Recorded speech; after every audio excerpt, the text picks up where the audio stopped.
Happy morning, Miss Horizon. Kumusta na po? Happy Morning Show! Lagi kayong makinig. Nandun tayo lahat sa Happy Morning Show. Okay, happy morning, Ms. Horizon. I'd like to thank our dynamic chairman of the Civil Service Commission, si Carlo Nograles, as well as Commissioner Ryan Acosta, and even si Ma'am Eileen Pisada for inviting me over to be one of your speakers and at the same time to be a part of your 124th anniversary. I am a very proud civil servant. I have been with government service for 20 years na po. Kaya ay ginagawa nating serbisyo. I'm happy with the present leadership ng civil service for all the initiatives that they've taken and for pursuing yung digitalization of services. We are supporting that. That's why on our side sa SCC, ginagawa din natin yung digital transformation. Alright, sir, isa na lang po. Ano po yung ating mensahe doon sa mga iba nating mga pwede maging qualified po sa SC at ano po yung tips nyo sa kanila? Again. Yeah. Well, if you have your dream business or meron po kayong grupo, association na gusto nyo maging corporate, madali na lang po ngayon kasi pwede na rin gawing online. Lahat naman ng ating mga kababayan, especially during the pandemic, na nakapag-connect na. Although in some places, medyo may problema pa rin yung internet connectivity. But in so many, maayos na yan. Okay? So, ang pwede nyong gawin is you just go to the website and you will be able to incorporate. And at the same time, yung submission po ng mga reportorial requirements, pwede na rin pong online. Kaya mas madali na po ngayon. So, I encourage you to go to us, at least through our online systems, and you will expect that we will make it easy for you. That are essential principles that have guided the Philippine civil service since its establishment by virtue of embrace change and take this opportune time of transition to digital transformation with optimism and determination, knowing that the future of governance is ours to shape. Together, we can pave the way for a civil service that is dynamic, inclusive, and dedicated to the well-being of every Filipino. Muli, maligayang ika-124 na taong anibersaryo sa ating lahat. Mabuhay ang serbisyo sibil ng Pilipinas, mabuhay ang serbisyo publiko. PhD and master's degrees in urban administration from UP. He has also received an advanced training from other academic institutions. What being an exemplary servant hero or lingkod bayani looks like. So rather than drown you in... back then, the situation was that you had to deal with long lines and long processing periods. And by the early 90s, ICT innovations were... So Africa needed to find a way to deal with the issue without first requesting for a budget. The managers, but to understand how the bureaucracy worked in NSO. And he noticed that the employees became mute or were silent in the presence of their managers. That unsettled him. So he opened communication lines with the employees via then email, e-groups, and pep talks. As he wanted to show his support to the employees that during his first year, all of these sustainable management approaches and innovations were spurred by a visionary and innovative leadership. And it's not just a leadership that is, your traditional public servant leadership, but it's also largely anchored on the basic principles of good governance. And when we talk about good governance, Civil Service Commission, is that when you talk about sustainability, you cannot just talk about sustainability within the organization. There's a public sector organization has to also incorporate with, and there are many ways we can do this. Also take into account the social considerations, and that would again include, where we're compelled to do more with less. But the flow of these approaches is that it encourages short-term and transactional approaches to public service delivery, rather than a relational one that builds on relationships across the system. So, it from the users because we treat public service as a product rather than a process. And the whole concept of service is that of relational. It anchors on our connections with people. And the more we focus on treating public service as a as like a business, the farther we are from sustainability. And so this brings us to the third lesson, and that is how we can actually pivot from Lingkod Bayan to Lingkod Bayani. And that involves shifting from the principles of new public management towards what we call as new public service. Because as you know, we are facing a myriad of challenges that happens globally and locally, from the degradation of the environment, biodiversity loss, climate change, disasters, advancement in technology, geopolitical security, and many others. So we need to be able to shift towards new public service. But what does it mean to be a new a Lingkod Bayani under a new public service context? And this is part of what what we believe should be the anchor. When we talk about servant heroes, like shifting from the public servant to serve, actually caught me off guard. Sabi nila, "Sir, ang tratuhin lang kami ng maayos." Totoo. Kapag kinakausap sila, kapag merong service na binibigay ng gobyerno, huwag silang minsan insultuhin o di kaya pagalitan kapag wala yung mga dokumento na hinahanap sa kanya. Ganong klaseng level of basic na pakikitungo sa kapwa. In other words, kindness. It doesn't take much, but in the context of new public service that's anchored on relationships, isa po ito sa mga siguro kailangan nating balikan. Paano ba tayo mas makikitungo sa publiko ng higit na mas malapit sa kanilang puso. At the end of the day, yung pakikitungo na to ang magbabalik sa kanila ng tiwala sa gobyerno. So, let me end by just highlighting the point about kindness. In public service, we're usually obsessed with the outputs, with the key performance indicators. But where that output stems from is rarely talked about. Intentions and values. And these are what makes public servants Lingkod Bayani. Because these attributes cannot be measured outside of its byproducts. But they add so much value to our people. Behavioral and cultural changes are perhaps the most difficult to implement in the government. And that is essentially what is missing in many of our public reform programs. And so what makes our leaders, our Lingkod Bayanis, stand out really is the resolve to gain knowledge from observing and listening and empathizing to our people. Again, mabuhay ang civil service, and maraming For that salamat muli sa comprehensive presentation on the role of good governance in the implementation of sustainable development principles. Here to share with us updates on the Government National Right Sizing Program is the Secretary Leonido J. Pulido III, Assistant Secretary Leonido Bodi Pulido III is a lawyer. Understandable apprehension as to what that is. And when you have that apprehension, it leads to a certain amount of significant resistance.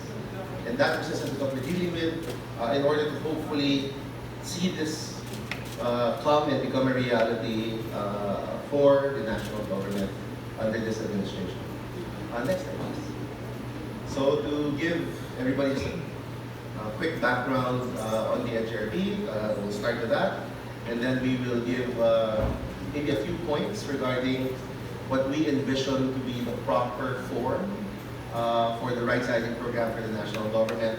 And how can we move forward? Currently, it's still with the Congress. There's a bill that's been advanced given us mostly technical assistance in order to further review and study the right sizing program for the national government. And we are also, of course, exploring the possibility of asking the Office of the President for typically the Philippine government has always wanted to do public reform. So the concept of right sizing is an old one. If you look at the history of right sizing or the concept of public reform initiatives, the past 8 presidents have made certain attempts in trying to make the national bureaucracy, the national government bureaucracy more efficient, more responsive, more integrated, removing redundancies, making the interoperations of the various national government agencies easier. So this is an ongoing objective under the present administration. We have seen continuous reforms in digitalization. We have seen the national government right sizing program. We want to reiterate the authority of the president in order to reform or right size the executive branch. And so this will include providing the president the authority to pursue functional shifts and modifications in the organization, which includes strengthening, rationalizing. And this is one of the things that we always want to emphasize. It does not always connote. The problem with when people hear the word right sizing, it automatically connotes downsizing, but that's not exactly the case. In fact, in certain instances, when you say right size, it would actually entail strengthening an organization, which consequently would add personnel to a particular office. So it does not automatically mean, when you say right sizing, that you will be downsizing. Second, we want, of course, to ensure that the president has the authority to implement more organizational actions. Again, reiterating the authority of the president to create, transfer, merge, and even abolish agencies, of course, subject to careful evaluation and certain standards. Third, undertake even other functional organizational actions, more regulatory reviews, re-engineering and innovation, make all of these agencies and offices more responsive, again, with the objective of improving government actions. And fourth, of course, we want to provide safety nets in the exercise of this authority. We want to include and ensure that employees of agencies who are affected by these efforts would have options open to them or benefits provided to them in the event of separation from the service. Also, the national government are doing what they're supposed to be doing. So there's a lot of reviews going on, a lot of studies going on to ensure that the impact that we have would be significant. Next slide. If it would lead to a separation from service, we want to ensure one of two things. The first option is that in the event that it is unavoidable and a colleague of ours is separated from service, we want to ensure that they have the proper incentives, the proper benefits. So we have proposals on what kind of any possible separation would receive a significant amount of separation benefit. The second option, which is the preference of the National Right Sizing Program, is that we would create a pool, a manpower pool, that any colleague of ours who would necessarily be separated from the service would be included in that pool, and that pool would have the ability or the opportunity to study further, to upskill their skills, and from there, hopefully be re-employed in another branch or another agency in the national government. National Government Right Sizing Program. Hopefully it will address the government dysfunctions. Again, hopefully to remove the duplications in government service, removing non-value and adding more responsiveness. Hopefully it will improve organizational and employee productivity, and again, enhance government interoperability. I just want to share something about government interoperability. When I was talking about our experience with the Department of Energy earlier, one of the things that we had to address when we were in the Department of Energy, and something that we believe the National Government Right Sizing Program would be able to do, is what I love, what is commonly known by academics as the causal conundrum, what we call the chicken and egg. One of the things that we saw when we were helping energy proponents in their efforts to secure all of their permits and applications with the national government is, again, cause of conundrum, chicken and egg. You would have project proponents go to a particular government agency and they would be told that before they could be given a particular permit or a particular application, they would have to go to another government agency to get a particular permit. So it begs the question, which one comes first? Chicken and egg. And that cause of conundrum causes numerous delays. We are hoping that by providing the right sizing program, we would be able to eliminate such cause of conundrums. There has to be systems in place that prevent situations like that. And there are current efforts, but we believe that by doing a proper reorganization, this reform initiative will be able to deliver on and address issues such as that. Next slide, please. Updates on the NGRP, right us championing a sustainable and digitally transformed public service. Emilio Benito Aquino is the first CPA lawyer appointed as chairperson and CEO of the Securities and Exchange Commission. He will serve for a term of 7 years, and he assumed office last of the United Nations ISAR Honors 2019 for best practice in the area. 2022 Public Sector HR Symposium. It was on virtual mode. Now this time, more than 1.3 million people across different parts of the country were affected by the floods and heavy rains brought about by Typhoon Karina and the southwest monsoon. About 200,000 were displaced from their homes, while the latest death toll has stood at 39. The devastating aftermath of Typhoon Karina and Habagat resulted in about 4.2 billion pesos worth of damage to infrastructure and more than 545 million more to agriculture. Government offices were closed for 2.5 days as we had to prioritize the safety of our civil servants and their loved ones. Now, the 2023 World Risk Index showed that out of 193 countries, the Philippines is #1 in terms of disaster risk from extreme natural events. We had the same standing in 2022. Now, these facts prove one thing, that our efforts toward economic growth will be wasted without urgent action on climate change. More than ever, it is of paramount importance that we respond to our societal problems with sustainable solutions in mind. Empowered by President Ferdinand R. Marcos Jr.'s directive to take an active stance on climate action, the Securities and Exchange Commission is taking the lead in promoting sustainability in the corporate sector on good corporate governance and sustainability as part of the SEC mandates. Sustainability has become a core component of ensuring good corporate governance in the business sector. With the passage of the revised Corporation Code in 2019, the SEC was specifically charged with the task of promoting good corporate governance in line with international best practices. Under the G20 OECD Principles of Corporate Governance, which was revised last year, sustainability is now a key one rule and chapter in these CG principles. Good governance is a clear direction on corporate responsibility. When I assumed office as SEC chairperson, we collectively developed the Commission's 7-year strategic plan, then known as the Supervision 2025, which defines our envisioned future and the strategies to achieve it.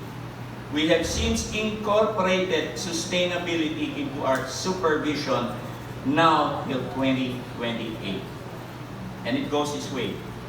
By 2028, The SEC, with its driven, competent, agile, and customer-centric team of professionals equipped with digital technology and adaptive registration and data management systems, is the premier investor champion and catalyst of a deep, broad, sustainable and informed investor-based capital market and and more empowered business sector considered among the best in the Southeast Asian region. In SEC, we walk the talk.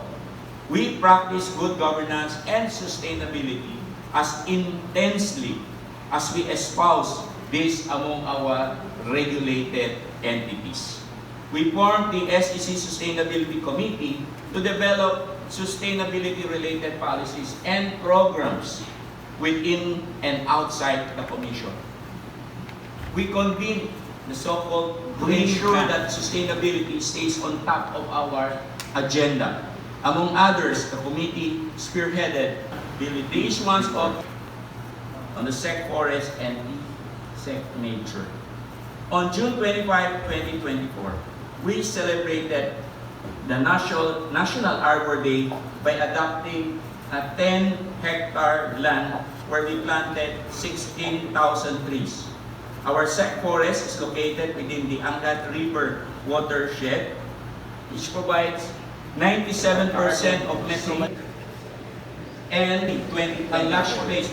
We launched our SEC Nature project, or the Sustainable Enterprise Collaboration Network.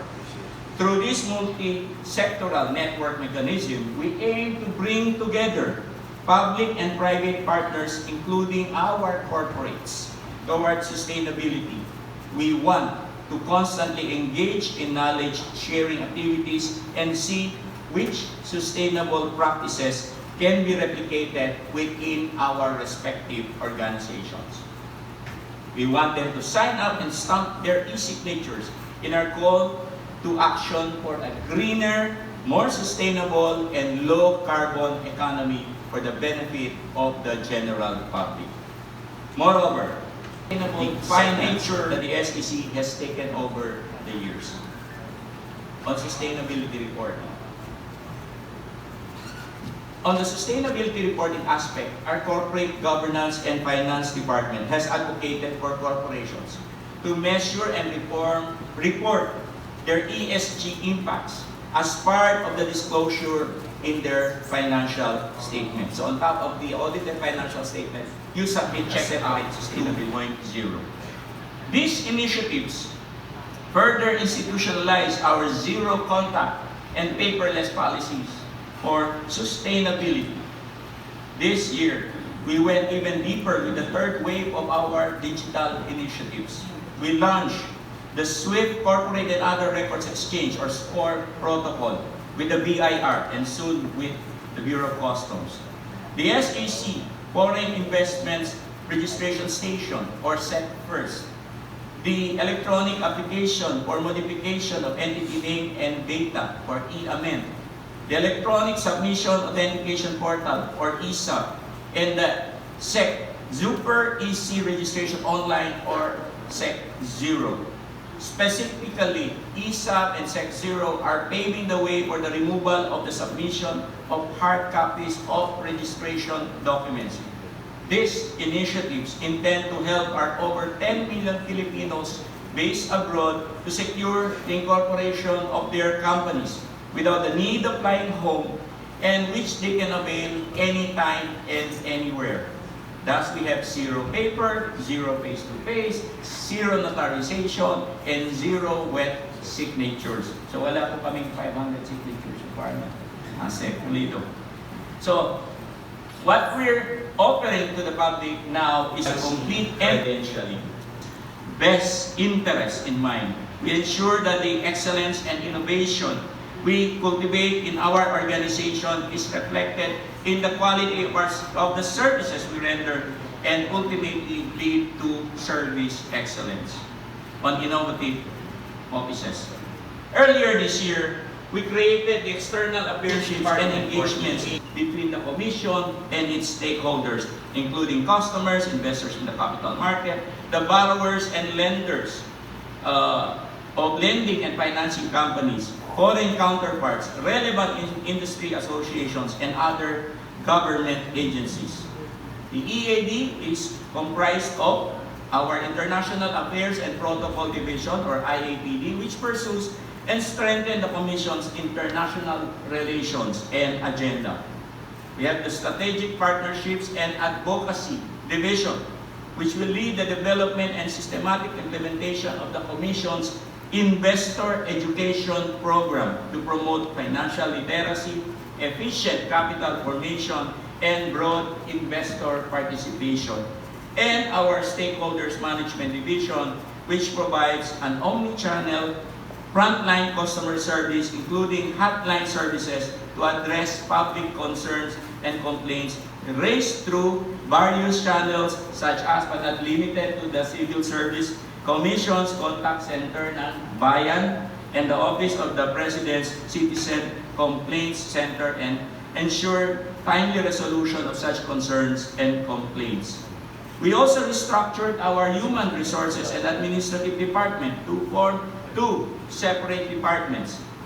The Human Resource Department, or HRD, which aims to create and sustain a highly motivated workforce covering talent acquisition and management, capacity building, performance monitoring and management, career development, succession planning, rewards and recognition management, employee relations, services and welfare, and managing workplace communication.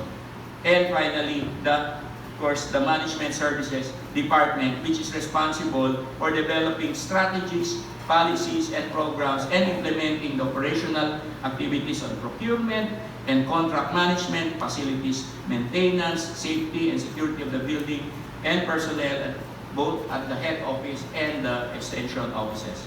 Furthermore, just last month, we also restructured our Financing and Lending Division, now a full-fledged department. This will help bolster the compliance monitoring of finance. Process ng lahat ng mga reklamo at mga complaints against services or kahit mga civil servants mismo. And meron tayong procedures dyan sa pag-refer at sa pag-follow up. Hindi naman po pwede na pag-refer na natin sa isang ahensya concern, ay pababayaan na lang po natin yan. So there's a constant follow-up dyan hanggang ma-resolve. And then government agency or sino ba yung affected or responsible, ay kailangan mag-report sa civil service ng mga hakbang na ginagawa nila para ma-address po yung concern. Meron din po tayo yung sa Presidential Complaint Center, yung hotline po. Tumulong din po ang civil service concept noon. So those are the two hotlines na pwede pong magreklamo ang ating mga kababayan kung meron po silang hindi magandang experience or meron silang gusto complaint.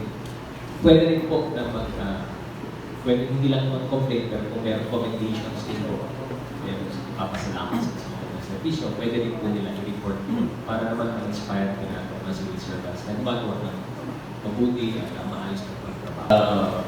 Actually, sa vision statement namin nakalagay talaga na we have a team of professionals who are sa customer-centric. Importante po yun because our customers, especially the external ones, are our reason for being. Wala po kami dyan kung hindi dahil sa ating mga kababayan.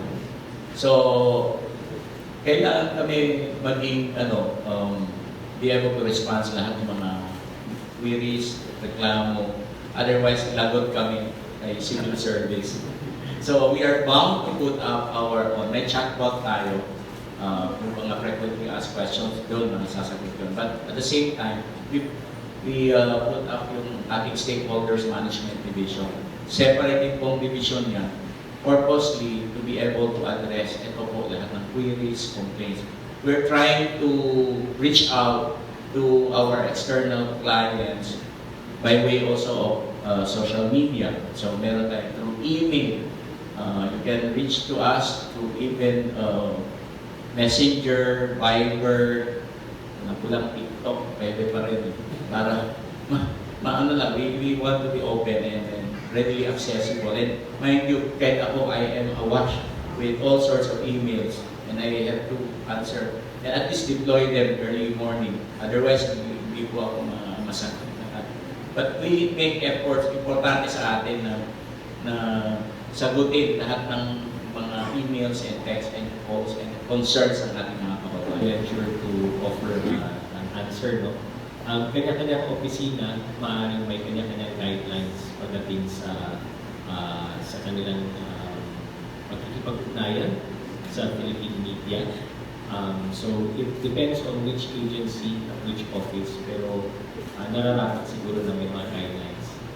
Siguro ang PCO, may masabi tungkol dyan.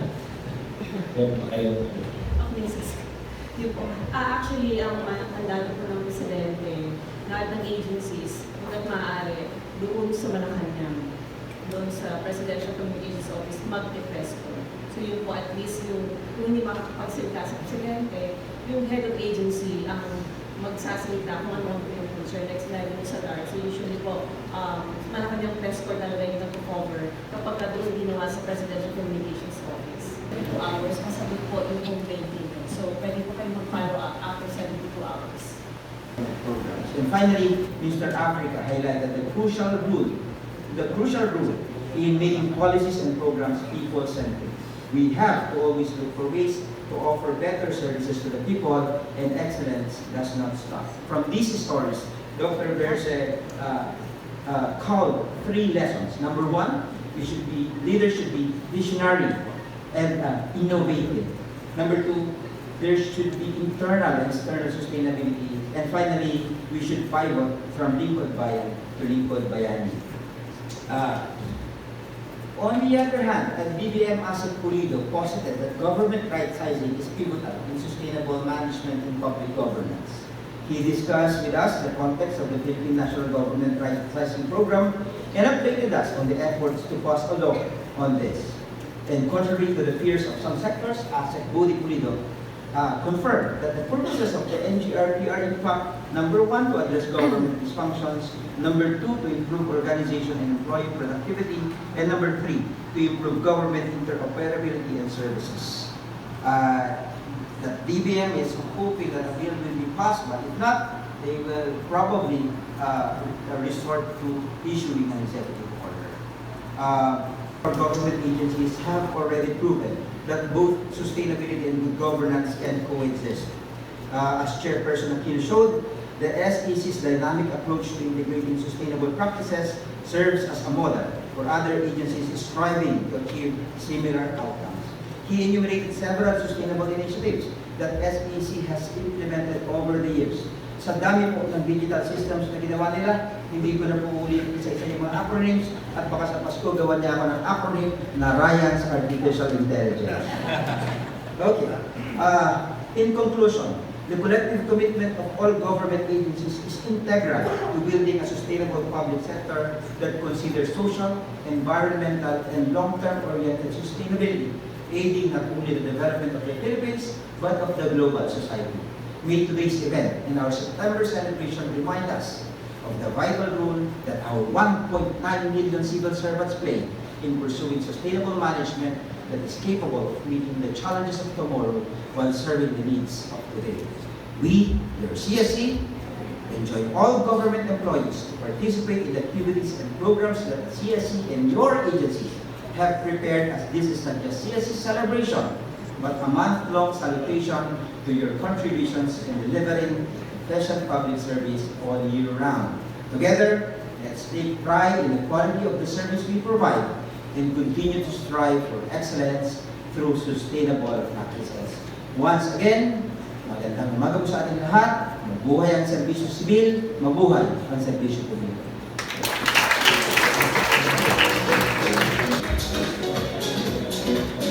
And SEC Chairperson Emilio Villapino.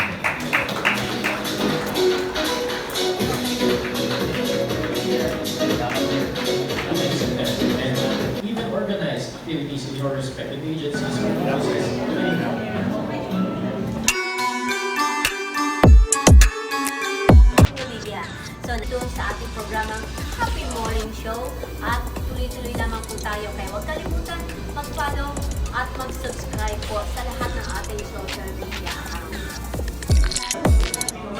umaga sa iyo, Miss Horizon, at sa iyong mga taga-subaybay at sa ating mga kasama.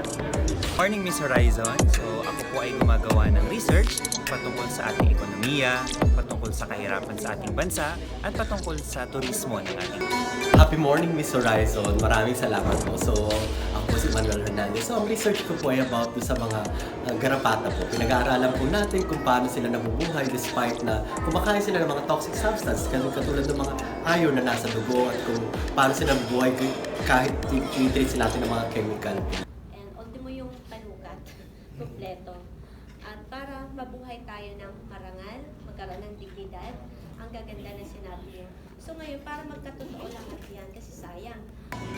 Alright, so ito po yung ating lalakap na balita hinggil sa sensya at teknolohiya. Ang inyong likod, Miss Horizon Chaser. Happy morning! I love you all!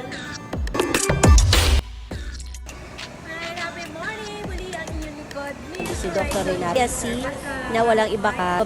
Happy morning to all! Happy morning, Miss Horizon. Please visit the Cheongdam restaurant. Thank you for coming. Friend, happy morning! So, narito ako sa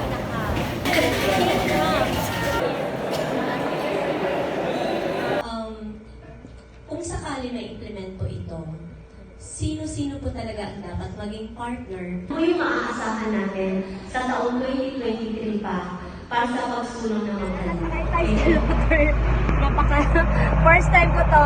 Makikita natin talagang kayang... May kinalaman ba ito? Dito? Alright. So, di ba, high-tech ng ating mga tricycle? Ako ito lang. Ay, pati ba ito? Is ano pa po yung dapat nila na maaasahan sa PILAS? And kayo po ang president ngayon. Happy morning! Ano po yung kaibahan nito sa market? Natikman ko po siya. Alright, happy morning! So narito na po tayo ngayon sa Los Baños, Laguna. Dito po sa Siarca. Bisita doon sa farm sa Banan. Napakaraming saging at napakadaling itanim at mabilis para sa mga gusto po na magkaroon ng ganitong klaseng negosyo na sa... Happy Morning Show! Lagi kayong makinig. Nandun tayo lahat sa Happy Morning Show. Or happy morning po sa inyo. Happy morning, Miss Horizon. Stay healthy! Eat sushi sa MK Sushi Bar! Sa MK Sushi Bar! Happy morning muli sa'yo, Ken. Kumusta? Happy morning, Miss Horizon.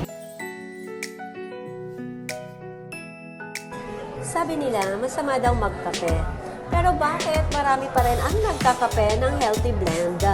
Herbal coffee sa Health and Sight Wellness. Ito yung kanilang bagong opisina dito sa Triumph, Quezon City. Kaya tara, subukan natin ang Health and Sight Wellness 15-in-1 Herbal Coffee kung gaano ito kasarap. Nagkakapi ka na, nagba-vitamins ka pa. Tikman natin gaano ito kasarap. Libre lang dito sa Health and Sight kapag po dumalaw kayo. Ano? Diba? Uy, tingnan niyo po mga kababayan ko. Ang bango sobrang bango. Diba? Kapag medyo stress ka, wala talaga yung stress mo. Ganito kabango yung kape. Yung mahilig sa brewed coffee, parang ganun din eh. Sarap po talaga kahit alam ko natikman ko na to, ulitin mo. Hahanap-hanapin niyo po. Totoo, talaga ito yung kape na gustong-gusto ko. Kaya sana matikman niyo rin po at tsak magugustuhan niyo.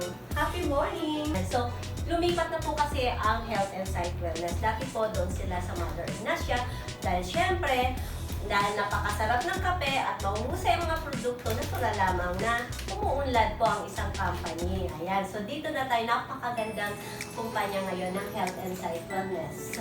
Kaya sa mga gusto pong pumunta rito ay alamin niyo lamang sa kanilang website.